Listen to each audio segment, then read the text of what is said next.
From Chicago. Mr. Trump, welcome back to Fox News Sunday. Thank you. Even before you had to cancel your rally in Chicago on Friday, there had been growing violence at some of your rallies around the country, and some of your rivals in the Republican race say you have contributed to this with your rhetoric. Question, sir, do you take any responsibility for the violence at your rallies? First of all, I disagree totally, Chris, with what you said. I have by far the biggest crowds, 25, 30,000 people. Last week we had in Alabama 35,000 people. And out of that, we'll have some disruptors, sometimes put there by other people, but we'll have some protesters, and nobody's been hurt at all. And as big as these rallies are, nobody's ever been hurt. We talk and we try and be good. And I will tell you, some of the protesters are very rough and they're bad dudes and they swing and they punch, and nobody ever talks about that in the media. And if other people, including the police, because it's usually the police that handle it, if they get a little bit rough because they have no choice, the next day in the newspaper it's that the police are rough. But we have had nobody hurt. And when you think about it, when I have 25,000 and 20,000 people very routinely, by far the biggest, and we have some protesters stand up, who do you know that's been hurt over the last number of months? Well, Nobody. Nobody's been hurt. Sir, let's take one example. First of all, we've just been running video that shows a number of punches being thrown. I don't know that people have ended up being hospitalized, but let's take one example. On Wednesday in North Carolina, a protester named Rakeem Jones was being peacefully escorted from the event. Not saying he didn't do something provocative. Yes, you can see he flips off the crowd, but then a man in the crowd elbows him in the face, knocks him to the ground, and here's what that man says afterwards. Yes, he deserved it. The next time we see him, we might have to kill him.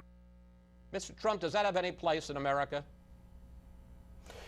No, it doesn't, and it's a shame that it happened, and I feel badly for everybody concerned, and we don't condone violence, but the kid did, from what I hear, stick up a certain finger right in everybody's face, and this man has had enough, because I'll tell you what, people in this country are very angry. They're angry at incompetent politicians. They're angry at losing their jobs, not having a pay increase for 12 years and more effectively. This country is not, we can't beat ISIS. Our military is going to hell. You look at what's going on with the vets. They're treated horribly. They're treated worse than illegal immigrants. We have a big portion of this country that's fed up. You look at the Rust Belt and other areas of our country where our jobs are being taken. They're all being moved down to Mexico and other locations. They're being moved out of the United States. We have a president that doesn't have a clue. He doesn't know what's going on.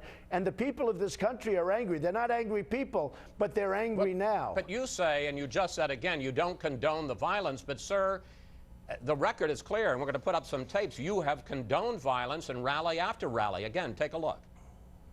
Just knock the hell. I promise you, I will pay for the legal fees. I'd like to punch him in the face, I'll tell you. In the good old days, they'd rip him out of that seat so fast. If there's a group out there, just throw them the hell out. That's okay. That sure sounds like condoning violence. Well, I'll tell you what, first one, I was told by Secret Service that there were two people in the audience. They couldn't find them. They didn't know where they were, but they had tomatoes, and they were going to chuck them at me, and maybe they had good arms, okay? And, you know, being hit in the face with a tomato is not exactly so good. So before I started my speech, I said, folks, you have two people out there with tomatoes. If you see them, do whatever you have to do to them. I don't care. And you know what? I think I'm totally within my rights to say that. But everything I say, and in fact, if you would play 99% of the clips, I'm always saying, don't hurt them, take it easy, don't hurt them. And I'm saying that to the police, who are really mistreated in this country, by the way. They're not appreciated for the great job they do. But usually it's the police. It's not my people. It's the police in the various municipalities that I go to.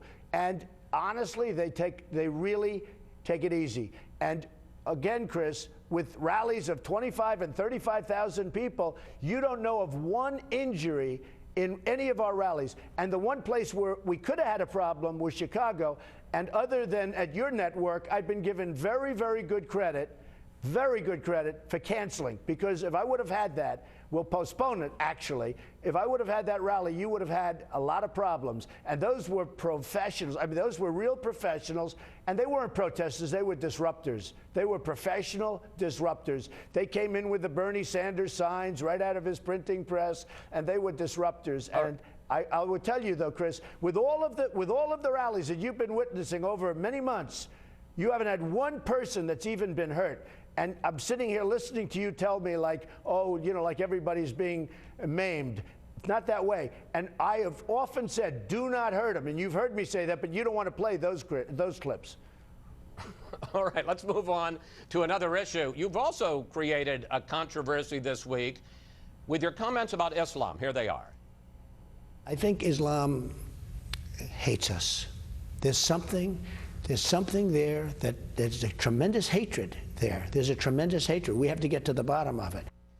Now, Mr. Trump, there are 1.6 billion Muslims in the world today. 1.6 billion, and according to the best experts, think tanks all around the world, they say at most 100,000 people are fighting for jihadist causes. That's less than, it's a tiny fraction of 1%. So why draw a battle line against an entire religion, including major countries that are helping us in the fight against ISIS? You're saying that out of 1.5 billion, 100,000, right? Let me tell you, whoever did that survey was about as wrong as you can get. It's 27%, could be 35%, would go to war. The hatred is tremendous, Chris. Now look, wait, you're saying 250, you're saying 250, 300 million Muslims would go to war against us? Why don't you take a look at the Pew poll that came out very recently, or fairly recently, where I think the number, I mean, I could be corrected in this, whatever it is, but it was something like 27% are, really very militant about, going after things. And you'll have to take a look at it. They did a very strong study. And let's see what it says. But it's a very significant number. It's not 100,000 people, I can tell you that. That's a ridiculous number. But look, there's something going on, Chris, whether you like it or not. It would be a lot easier for me just to say, oh, no, everybody loves us. But there's something going on. There's a big problem. And radical Islamic terrorism is taking place all over the world. You look at what happened at Paris. You look at what happened in California recently with the 14 people killed by coworkers, by people where they gave them baby showers, and then they walk in and they kill them, they shoot them.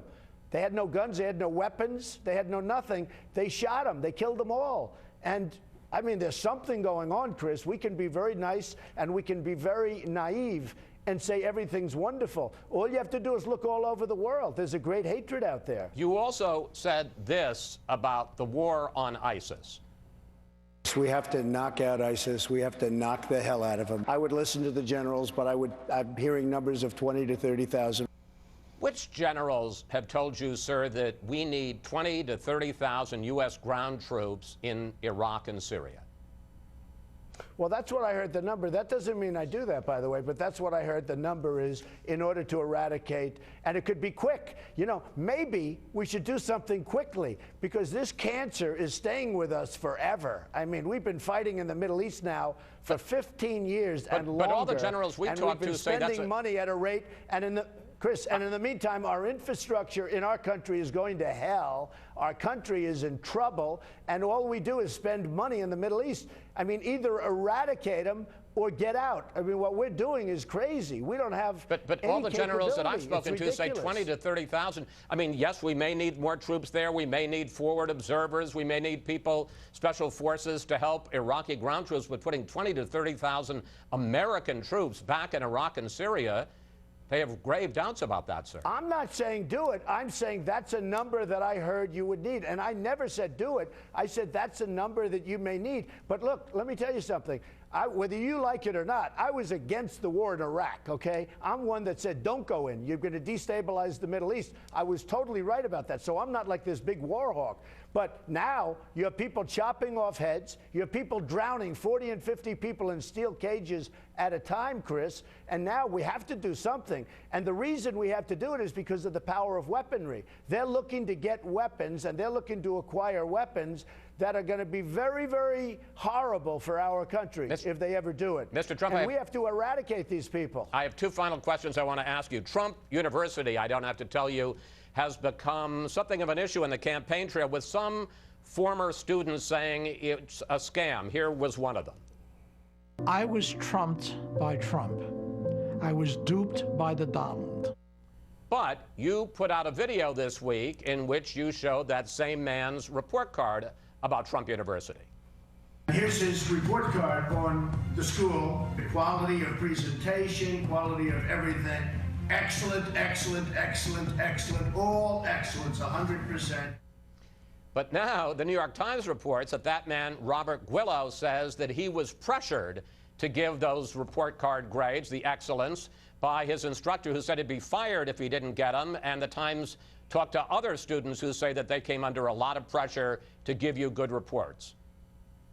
Oh, really? And they did that with 10,000 people? Let me just tell you, this is a law firm. It's a class action firm. They sue a lot of people. They're trying to get money. I don't settle cases. I will go to court all day long with this case. Almost everybody in there has given report cards saying it was excellent. We have an A from the Better Business Bureau, and you didn't report it on the show. In the debate, you did something very dishonest. You didn't report it. You told me, and you told the whole world watching the debate, first of all, that we had sir, a D, and we didn't have a D. Sir, you know as well as I do. Excuse me. I didn't ask the question.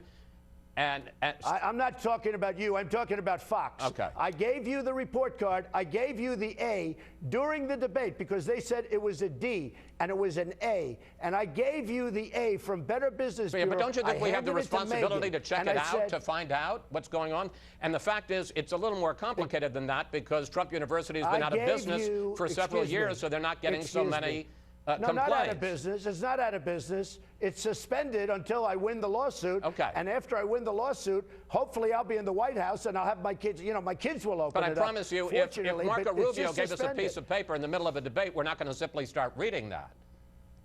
Oh, I think you would. I think you would. Actually, here's the story. You said Better Business Bureau gave me a D. I said that's wrong. During an intermission, I called in. They sent the A rating. I got an A rating from Better Business. I handed it to Megyn Kelly, and they refused to put it on. That is not honest.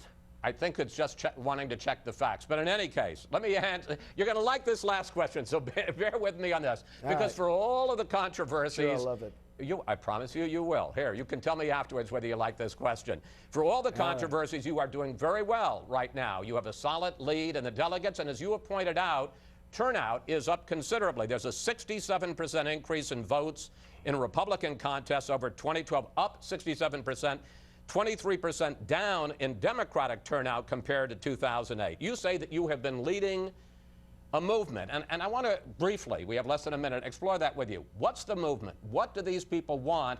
And what are the chances that you could effectively lock up this race on Tuesday? Now, wasn't that a nice question? Well, I think I like that question. I like the statement, too. I'm glad we're finishing with this. Look, people have been disenfranchised in this country. Great people, phenomenal people, people that have built this country. They've been totally disenfranchised. Trade deals have taken away their jobs all over. Our military can't beat ISIS. Our veterans are being treated horribly. Our health care is horrible with Obamacare, where premiums are going up like nobody's ever seen before, 45, 55%. There are so many things wrong with our country, and I'm going to straighten it out. And people understand that. We're going to straighten it out, and we're going to make America great again, and that's what it's all about. And there's never been, they say, in the history of this country, what's happening right now. And by the way, it's been very friendly with no injuries, no injuries. I mean, if I listen to you, it's like everybody, like it's a rampage. There's been no injuries, Chris. Remember that, no injuries. And we did a good job by postponing the other day in Chicago. No injuries, Chris. Mr. Trump, thank you. Thanks for your time, and I hope you and all the people attending your rallies stay safe on the campaign trail, sir. Thank you very much.